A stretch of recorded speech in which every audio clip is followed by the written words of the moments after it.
اعوذ باللہ من الشیطان اللعین الرجیم بسم اللہ الرحمن الرحیم۔ عزیزان محترم، خداوند متعال سے ملاقات کے لیے انسان محب خداوند متعال کی طرف متوجہ ہوتا ہے، اور یہ توجہ خداوند متعال اس محب کے دل میں ڈالتا ہے،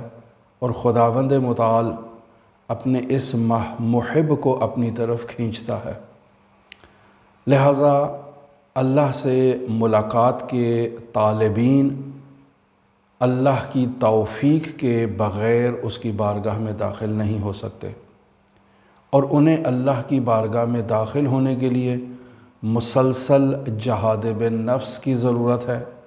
دائمی طور پر مراقبے کی ضرورت ہے، اور اس مراقبے کو بارہا ہم اپنی گفتگو میں اپنے مختلف دروس میں بیان کر چکے ہیں کہ انسان دائماً مسلسل مراقبے کی حالت میں متوجہ رہے کہ خداوند متعال کی بارگاہ میں اس سے کوئی گناہ سرزد نہ ہو، وہ کوئی معصیت نہ کرے، کوئی بے ادبی خداوند متعال کی بارگاہ میں نہ کر پائے۔ اور کل ہم نے بیان کیا کہ انسان اس عالم دنیا جسے عالم کثرت کہا جاتا ہے، اگر اس عالم دنیا کی طرف ادنا سی توجہ اختیار کرے تو یہ دنیا انسان کو اپنی طرف کھینچتی ہے، اور یہ دنیا در واقع ایک ایسی دلدل کی طرح ہے کہ جس قدر انسان اس میں گھستا چلا جائے گا دھنستا ہی چلا جائے گا۔ لہٰذا یہ دنیا جو عالم کثرت ہے انسان کو عالم وحدت سے منصرف کرتی ہے اور اپنی طرف متوجہ کرتی ہے، اور اپنے اندر ایسے اپنے چنگل میں پھنسا لیتی ہے کہ انسان کا نجات حاصل کرنا پھر دشوار ہو جاتا ہے۔ لہٰذا یہاں ہم نے عرض کیا کہ خداوند متعال نے حضرت عیسیٰ کو جو دستور دیا، جسے باقاعدہ مرحوم کلینی نے نقل فرمایا ہے کہ یا عیسیٰ تیقظ فی ساعات الغفلت، اے عیسیٰ غفلت کے لمحات میں بیدار رہو۔ لہٰذا کل یہ بات ذکر ہوئی کہ رسول خدا صلی اللہ علیہ وآلہ وسلم ارشاد فرماتے تھے کہ ان اہل الجنت لا یندمون علی شیء من امور الدنیا، کہ جنت میں وہ افراد جو چلے جائیں گے وہ اس دنیاوی معاملات میں سے کسی بات پر وہ نادم نہیں ہوں گے، مگر صرف اس لمحے کے اوپر ان میں ندامت پائی جائے گی کہ جن لمحات میں وہ خداوند متعال کی طرف متوجہ نہیں تھے، اور وہ لمحات ان کی غفلت کے لمحات تھے۔ لہٰذا ایسے میں سیر و سلوک کہ جس میں ایک انسان اللہ تبارک و تعالیٰ کی جانب سفر کرنا چاہتا ہے اور مسافر اللہ ہے، اللہ کی طرف سفر کر رہا ہے، اللہ سے محبت رکھتا ہے اپنے دل میں، اور اللہ تبارک و تعالیٰ تک یہ انسان پہنچنا چاہتا ہے اپنے اعمال حسنہ کے ذریعے سے، تو ایسے مسافر کے لیے یہ ضروری ہے کہ وہ نصیحت کو جو ہے وہ اہمیت دے اور نصیحت کی طرف توجہ کرے۔ لہٰذا اگر ہم دینی تعلیمات کو توجہ کے ساتھ ان کی طرف رجوع کریں، یعنی قرآن و اطرت کی طرف رجوع کریں، تو دینی تعلیمات میں ہر انسان پر یہ لازم قرار دیا گیا ہے کہ وہ غفلت سے دوری اختیار کرنے کے لیے نصیحت پر توجہ دے۔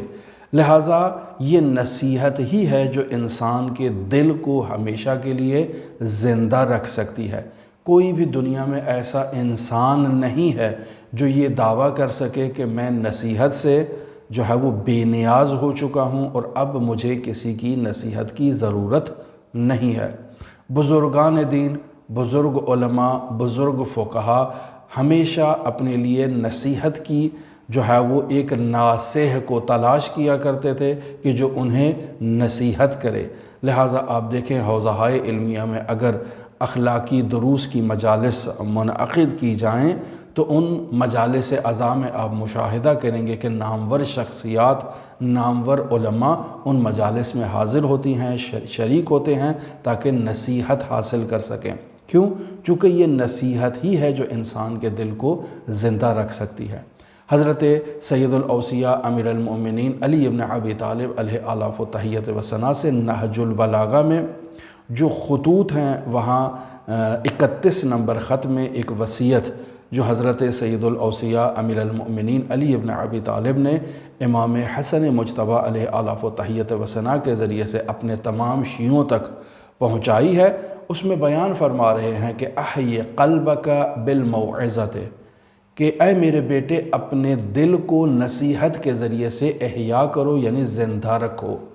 یعنی انسان ہمیشہ اپنے دل کو نصیحت قبول کرنے کے لیے تیار رکھے۔ یہاں دو مرحلے ہیں، ایک تو انسان ہمیشہ آمادہ رہے، ہمیشہ تیار رہے کہ وہ نصیحت کو سن سکتا ہے، وہ نصیحت کو سننے کے لیے اپنے کانوں کو تیار رکھے۔ بس اوقات انسان اپنے وجود کو تیار رکھے نصیحت کے لیے۔ اور بیان ہوا کہ اللہ تبارک و تعالیٰ جب ایک انسان کی ہدایت کرنا چاہتا ہے تو اللہ تبارک و تعالیٰ مختلف اسباب کے ذریعے سے انسان کے لیے جو ہے وہ نصیحت کا سامان فراہم کرتا ہے۔ بس اوقات یہ در و دیوار پر آپ کو ایسے کتیبے، ایسی تحریریں، ایسے الفاظ، ایسی احادیث، ایسے نورانی کلمات آپ کو دکھائی دیں گے کہ جو ہماری لیے نصیحت کا کردار ادا کر رہے ہیں، جو ہمیں جھنجھوڑنے کے لیے، ہمیں بیدار کرنے کے لیے جو ہیں وہ کافی ہوتے ہیں۔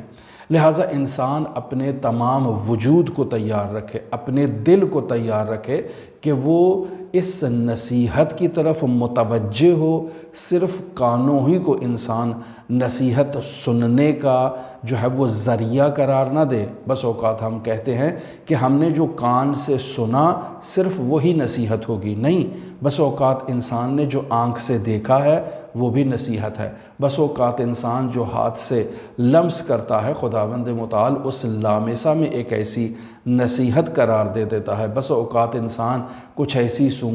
جو ہے خوشبو کو یا ایسی بدبو کو استشمام کرتا ہے جو اس کے لیے نصیحت کا کردار ادا کر سکتی ہے۔ لہٰذا انسان اپنے تمام حواس کو آمادہ رکھے، تیار رکھے کہ وہ نصیحت کو جو ہے وہ اس کو قبول کر سکے، ان نصیحت کو لینے کے لیے ہمتاً انسان جو ہے وہ آمادہ رہے۔ لہٰذا بس اوقات بعض لوگوں کے ذہنوں میں شاید یہ شبہ ایجاد ہو کہ وہ شخصیات، وہ علماء کہ جو سیر و سلوک میں کسی مرحلے پر پہنچ چکے ہیں، کسی بلند مرتبے پر اب فائز ہو چکے ہیں، شاید اب انہیں نصیحت کی ضرورت نہیں ہے۔ ہرگز عزیزان محترم ایسا نہیں ہے۔ انسان سیر و سلوک کے تمام لمحات میں اس ابتدائی ترین لمحے میں نصیحت کا محتاج ہے، متوسط مرحلے میں نصیحت کا محتاج ہے، اور انتہائی مرحلے میں بھی انسان نصیحت کا محتاج ہے۔ پس ہر مرحلے میں انسان کو نصیحت کی ضرورت رہتی ہے، اور انسان کو خود کو آمادہ رکھنا چاہیے، خود کو تیار رکھنا چاہیے تاکہ انسان اس نصیحت کو تسلیم کرے اور اس نصیحت کو اپنے قریب آنے کی اجازت دے اور پھر دل سے اس کو تسلیم کرے۔ اور جب تک انسان خود کو نصیحت قبول کرنے کے لیے تیار نہیں کرے گا، ایسا انسان ہرگز منزل مراد اور منزل مقصود تک نہیں پہنچ سکتا۔ لہٰذا خداوند متعال نے اپنے انبیاء کو نصیحت کی ہے، اور وہ نصیحت ہمارے لیے بہترین جو ہے وہ ایک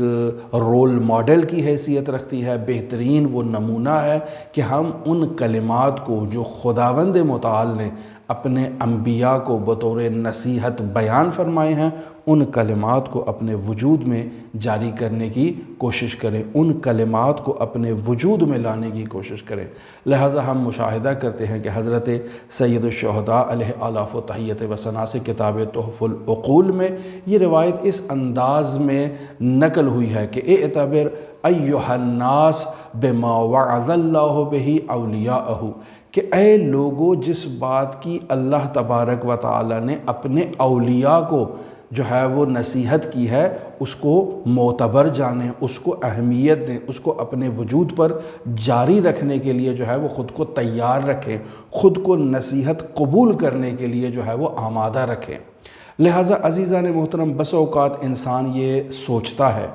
کہ نصیحت کے کلمات جو میں سن رہا ہوں یہ وہی حدیث ہے جسے ہر روز میں سنتا ہوں، فلاں عالم بھی آتا ہے وہ یہی حدیث بیان کر گیا، فلاں عالم نے بھی یہی حدیث بیان کیا ہے، فلاں عالم نے بھی یہی حدیث بیان کیا ہے، تو یہ حدیثیں بار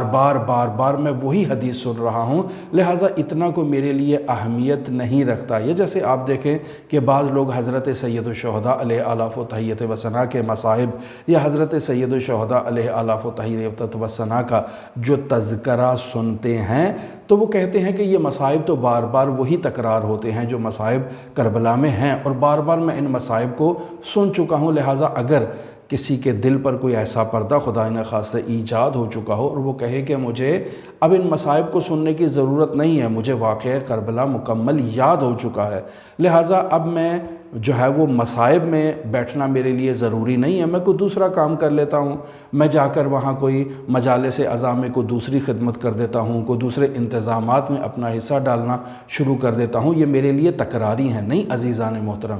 وہ بات جو نصیحت کے لیے بیان کی جا رہی ہے اسے کم اہمیت یا تکراری نہیں سمجھنا چاہیے، یہ تکراری سمجھ کے انسان کو اسے نظر انداز نہیں کرنا چاہیے، چونکہ یہ تو درواقع خداوند متعال نے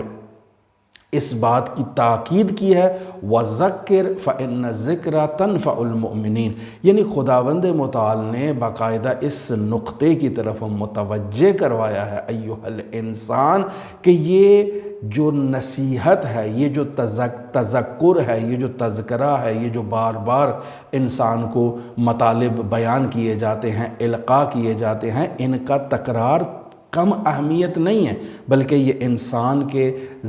وجود کو جھنجھوڑنے کے لیے، بیدار کرنے کے لیے، آمادہ کرنے کے لیے یہ مفید واقعہ ہوتا ہے۔ لہٰذا ہم دیکھتے ہیں کہ حضرت سید الاوصیاء امیر المؤمنین علی ابن ابی طالب علیہ آلاف و تحیت و ثنا سے مرحوم طوسی نے اپنی کتاب اعمالی اور صفحہ نمبر 8 پر اس روایت کو نقل فرمایا ہے وَعَلَيْكَ بِمَجَالِسِ الذِّكْرِ، اے حسن مجتبیٰ مجالس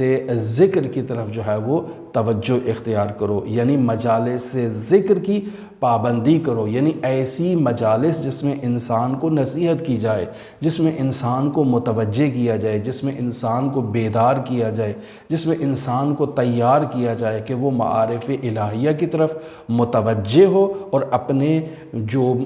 باطن اس کا جو سو رہا ہے اس کو خواب غفلت سے بیدار کرے۔ لہٰذا رسول خدا صلی اللہ علیہ وآلہ وسلم نے اپنے اصحاب سے کہا ارتعوا فی رعاض الجنہ، یعنی جنت کے باغات میں جا کر تفریح کرو، وہاں جا کر جو ہے وہ جنت کے باغات میں داخل ہو جاؤ۔ تو اصحاب نے سوال کیا کہ یا رسول اللہ یہ جنت کے باغات کون سے ہیں؟ تو فرمایا مجالس ذکر، یہ ذکر کی مجالس ہیں کہ جو جنت کے باغات ہیں، یعنی ان باغات میں انسان کو صبح بھی داخل ہونا چاہیے، شام کو بھی داخل ہونا چاہیے، اور ان باغات میں اللہ کے ذکر کی طرف متوجہ رہنا چاہیے اور انسان کو غفلت اختیار نہیں کرنی چاہیے۔ لہٰذا ہماری دعا ہے کہ خداوند متعال ہمیں متوجہ قرار دے، متنبہ قرار دے، خداوند متعال ہمیں ان نصیحت کے کلمات پر غور و فکر کرنے کی سعادت نصیب فرمائے، اور ہم ان کلمات کو تکراری سمجھ کے